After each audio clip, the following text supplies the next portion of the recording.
Hi friends, welcome back to Heli investing. इस stock को मैंने इसके पहले भी कवर किया था। आज वीडियो बनाने का पर्पज़ है कि इस पर्टिकुलर बिजनेस में जो अपडेट आया है इस कंपनी के, उसको थोड़ा सा मैं इलेबोरेट कर सकूं। और उसी के साथ साथ अगर आज के डेट की अगर मैं आपको पोजीशंस दिखाऊं जो डिलीवरीज वगैरह उठाई गई है, तो आप देख सकते हो ऑलमोस्ट 90% के आसपास का है। और लास्ट के कुछ वीक्स से जो है यहाँ पे डिलीवरीज वगैरह अच्छी उठाई जा रही है। तो इसके बिजनेस में क्या अपडेट आया उसको मैं आपको एक्सप्लेन करूँगा ब्रीफली, और साथ ही में इसके फाइनेंशियल्स क्या है उसको भी थोड़ा सा हम लोग डिस्कस करेंगे। साथ ही में चार्ट पे भी थोड़ा सा डिस्कस करेंगे। तो शेयर इंडिया सिक्योरिटीज़, इनका जो बिज़नेस है वो ब्रोकिंग हाउस का है, यानी अपने तरफ से डीमैट अकाउंट खोलते हैं और साथ ही में जो इनकी सर्विसेज है बड़े बड़े क्लाइंट्स को उनको देते हैं। तो इनके क्लाइंट्स अभी के लेवल पे ठीक ठाक है, बहुत ज़्यादा बड़े भी नहीं है और बहुत छोटे भी नहीं है। मतलब एक लो बेस से कंपनी अच्छा खासा स्टार्ट हुई है, ये हमें यहाँ से पता चलता है। इसका अगर मार्केट कैपिटलाइजेशन देखेंगे आप तो 2000 करोड़ के आसपास का ये। मैं बाकी के फिनेंशियल्स वगैरह अभी आपको एक्सप्लेन नहीं करूँगा। सबसे पहले हम लोग अभी डिस्कस करेंगे कि कंपनी में बिजनेस अपडेट क्या हुआ है। शेयर इंडिया ने दो जो बिजनेसेस है, या बोल सकते दो जो कंपनीज है, उसके अंदर अपना होल्डिंग्स बढ़ा है। सबसे पहले acquisition of 50% share holding of MS Algowire trading technologies private limited. ठीक है, ये अल्गोवायर वाली जो कंपनी है जो अल्गो ट्रेडिंग के ऊपर काम करती है, उसमें 51% का स्टेक कंपनी ने एक्वायर किया है।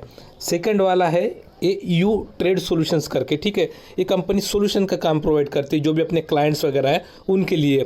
तो ये अलग अलग टाइप के सॉल्यूशंस प्रोवाइड करने वाली एक कंपनी एक्वायर की है, और दूसरी अल्गो ट्रेडिंग वाली। अभी कंपनी का क्या प्लान है कि ये दोनों के बेसिस पे, मतलब दोनों का जो बिजनेस है उसका यूसेज करके अभी एक ऐसा प्लेटफॉर्म क्रिएट किया जाए, ठीक है, जहाँ से ये अल्गो ट्रेडिंग जो है उसको रिटेल इन्वेस्टर को, याद रखिए मैं क्या बोल रहा हूँ, रिटेल इन्वेस्टर को प्रोवाइड किया जाए। अभी जैसे आपको पता होगा कि जो 80 to 90% या 95% जो रिटेल इन्वेस्टर है जो ट्रेडिंग के अंदर जाते हैं, ठीक है, वो ज़्यादातर लॉस इनकाउंटर करते हैं।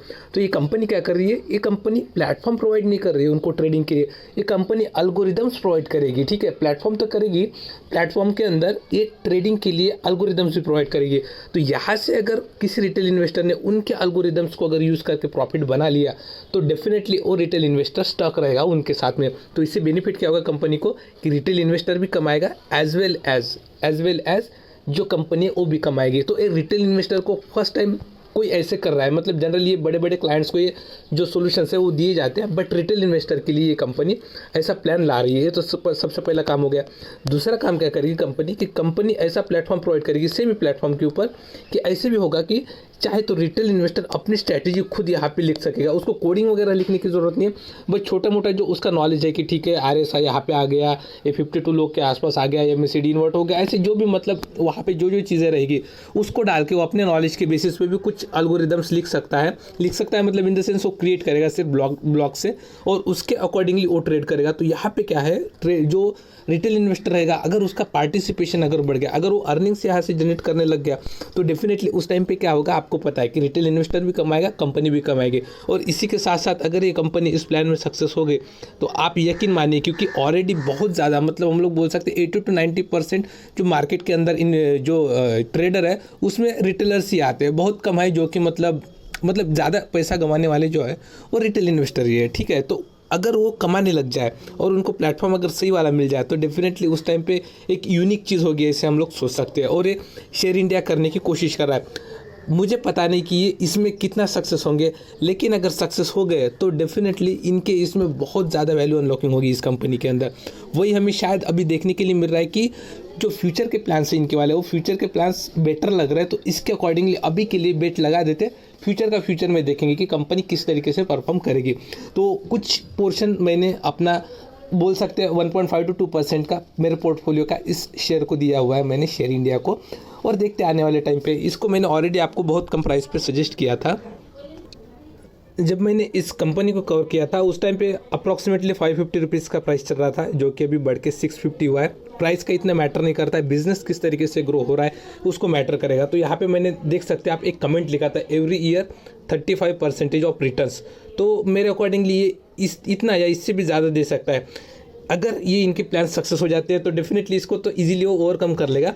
साथ ही में कंपनी ने कैसे परफॉर्म किया पास्ट ईयर्स में उसको भी आपको देखना इंपॉर्टेंट रहेगा। इसलिए हम लोग quickly year on year basis के इनके जो फिनेंशियल्स है उसको चेक करेंगे, उसके बाद हम लोग इस वीडियो को क्लोज कर सकते हैं। चेक कर सकते हैं, कंसोलिडेटेड नंबर्स ही हम लोग रिव्यू कर रहे हैं और साथ ही में यहाँ पे अगर देखें तो ये ईयर ऑन ईयर बेसिस के जो भी रिजल्ट्स है, ठीक है, 2016, 17, 2020 तक। तो यहाँ पे देखिए रिवेन्यू जो है, इनकी जो सेल्स है वो कंटिन्यूसली इंप्रूव हुए हैं, ठीक है, कहीं पे हमें डिप देखने के लिए नहीं मिलता है। साथ ही में इनका वाला ओपीएम जो देखे उसमें भी अच्छा खासा इंप्रूवमेंट हुआ है, क्योंकि ये ब्रोकिंग वाली कंपनी है तो इनका ओपीएम अच्छा रहना चाहिए। अब वो 25 मेंटेन करता है तो काफ़ी अच्छी बात है। तो ये रिसेंट ईयर्स में अच्छा खासा इनके इसमें इंप्रूवमेंट हुआ है देखने के लिए मिल रहा है। और साथ ही में अगर इनके नेट प्रॉफिट्स अगर देखते हैं तो पास्ट 1 2 3 4 विद इन 4 ईयर्स ये 6 से 41 हुए, यानी 6 टाइम के आसपास यहाँ पे हमें इनका वाला जंप होते हुए दिखाई दे रहा है, क्या, नेट प्रॉफिट। और अगर हम लोग थोड़ा सा और बढ़ाए तो यहाँ पे देखिए 21 और ये टीटीएम वाला कंसेप्ट, ठीक है, तो 21 तक 81। तो अगर हम लोग 5 ईयर्स के अंदर देखें तो ये इनका बिजनेस काफ़ी अच्छे तरीके से ग्रो हुआ है। और साथ ही में जो है ये टीटीएम में भी अच्छा खासा प्रॉफिट दिखा सकते हैं, ऐसा एक्सपेक्टेशन है, क्योंकि कंपनी ने ऑलरेडी जून 2021 क्वार्टर में ऑलमोस्ट 34 करोड़ का प्रॉफिट दिखाया था। अगर लास्ट ईयर के साथ कंपेयर करें तो ये ऑलमोस्ट 2.5 टाइम्स की जंप है। यानी अगर ये company quarter on quarter basis पे फ्लैट रिजल्ट दिखाती है या फिर स्लाइटली 5-10% का अगर जंप दिखाती है तो ईयर ऑन ईयर बेसिस पे काफ़ी अच्छा जंप निकलेगा और उसके अकॉर्डिंगली इसके वैल्यूएशंस भी काफ़ी कम हो जाएंगे और इसके शेयर प्राइस में हमें अच्छा खासा मूवमेंट होते हुए दिखाई देगा।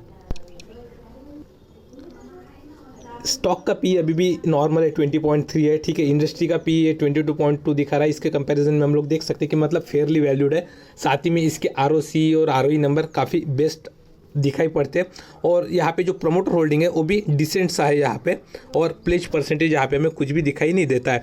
तो अभी के हिसाब से और फ्री कैश फ्लो जो होते हैं वो भी अगर देखें तो कंपनी के पास अच्छा खासा है, जिसकी वजह से company acquisition as well as जो भी एक्सपेंशन का प्लान है वो भी कंपनी अच्छे तरीके से कर सकती है।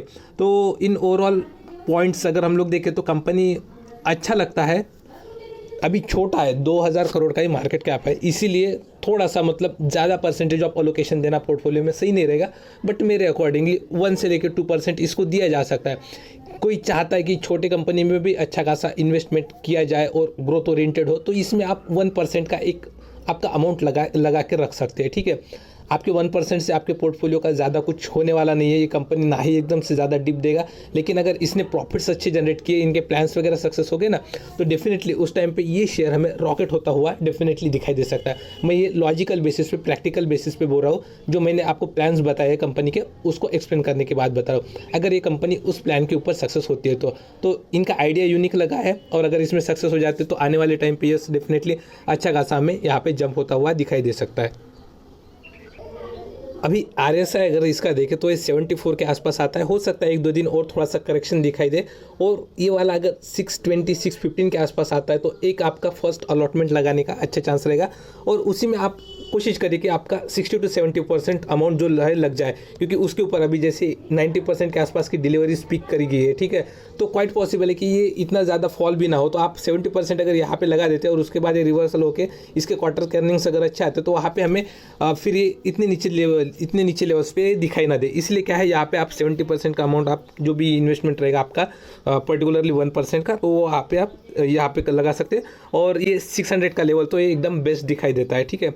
तो ये इसके अकॉर्डिंगली आप चेक कर सकते हैं। और अगर हम लोग यहाँ पे वीकली चार्ट का अगर देखें तो इसका परफॉर्मेंस कैसे रहा है, तो अगर आप देखें तो यहाँ पे हमें कंसिस्टेंट बेसिस पे अच्छा खासा यहाँ पे ग्रोथ दिखाई दे रहा है। तो कंपनी अच्छा है, नो डाउट। आप स्मॉल अमाउंट पे एक रिस्क लेके चल सकते हैं। अगर आपका रिस्क सही रहा तो डेफिनेटली आपको रिवार्ड भी काफ़ी अच्छा मिलेगा। मेरे अकॉर्डिंगली कंपनी सही है, छोटा मोटा इन्वेस्टमेंट करके हम लोग आगे बढ़ सकते हैं। आई होप ये वीडियो आपको अच्छा लगा होगा। अगर अच्छा लगा है तो वीडियो को लाइक करें और इस चैनल को सब्सक्राइब करें। Thanks for watching this video.